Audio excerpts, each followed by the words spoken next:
The last few days have seen significant international events. The US operation in Venezuela, threats towards Greenland, and an agreement to put British troops on the ground in Ukraine. So it is frankly astonishing that the Prime Minister is not making a full statement to Parliament today. No Prime Minister, Labour or Conservative, has failed to make a statement to the House in person after committing to the deployment of British troops. His comments about making a statement in due course, quite frankly, are not good enough. It shows a fundamental lack of respect for all of us here and the people we represent. Mr. Speaker, the US is Britain's closest military ally. However, we are clear that the sovereignty of Greenland is sacrosanct. So can the Prime Minister tell us what influence is he bringing to bear with the US administration to ensure that is respected? Prime Minister. Mr. Speaker, let me be very clear about what was agreed yesterday, because military plans were drawn up some months ago, and I've updated the House in relation to that. Yesterday was a political declaration that sits under those military plans. If there were to be deployment, there would have to be a legal instrument. Mr. Speaker, deployment would only be after a ceasefire to support Ukraine's capabilities, to conduct deterrent operations, and to construct and protect military hubs. Mr. Speaker, there will be a statement to the House at the earliest opportunity. There could hardly be an opportunity. They claim they want to know about this, and they're trying to shout me down. Mr. Speaker, in relation to the House, if there were a decision to deploy under the agreement that was signed yesterday, then I would put that matter to this House for a debate beforehand and for a vote on that deployment. That is consistent with recent practice, and I'll adhere to that. Kemi Badenoch. Mr. Speaker, why is today not the earliest opportunity? The truth is, the Prime Minister does not want everybody in this House to be able to ask him questions. So he leaves it just to Prime Minister's questions half an hour. On Monday, at least his Foreign Secretary stood up for 2 hours and 15 minutes. You know, it was a non-event, but at least she did that. He is scared of us being able to ask him questions. Yes. 6 questions. Yes, he's here. Please. I've also requested that we do need an early statement. This House should always be informed first. So I don't like the chantering. Let the questions continue.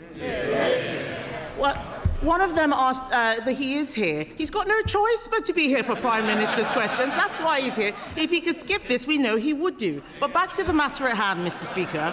We all agree, all of us here agree, I think most of us here agree, that NATO is the bedrock of our security. The future of Greenland is of fundamental importance to the future of the alliance. And I am sure that the Prime Minister agrees that it is essential for NATO leaders, including and especially the US, to meet. Will the Prime Minister call for an urgent meeting of NATO leaders? Prime Minister. Mr. Speaker, she says she wants to hear about Ukraine. She's got 6 questions. She's not even asking a second question about what we did yesterday. She's got the opportunity. Mr. Speaker, in relation... Sorry, can I help the Prime Minister? You don't need to worry about the responsibility of the questions of the opposition. That's the... Mr. Speaker,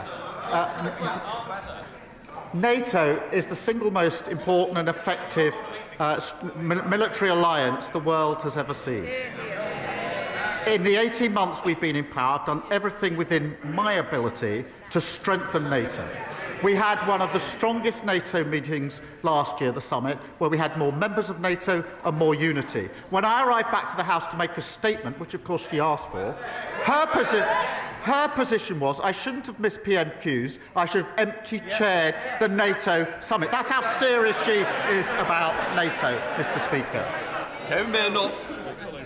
You didn't answer the question, Mr. Speaker. I asked him if he would call for an urgent meeting of NATO leaders. We can all see that the situation is moving rapidly. I also note that he has still not had a call with President Trump. That is concerning 4 days after the events in Venezuela. But yesterday, he announced that Britain and France had signed, he says, a political agreement to put troops on the ground in the event of a peace deal in Ukraine. So given the Prime Minister is not making a statement about that deployment of British troops abroad, one of the most serious decisions a government and a parliament can take, irrespective of what he says, can he at least confirm how many troops would be sent to Ukraine and whether they would be in a combat role? Prime Minister. Mr. Speaker, I was with NATO allies yesterday, all day, in which we were discussing security in Europe, in particularly security guarantees for Ukraine, and we made significant progress. And I'm glad that she has welcomed that.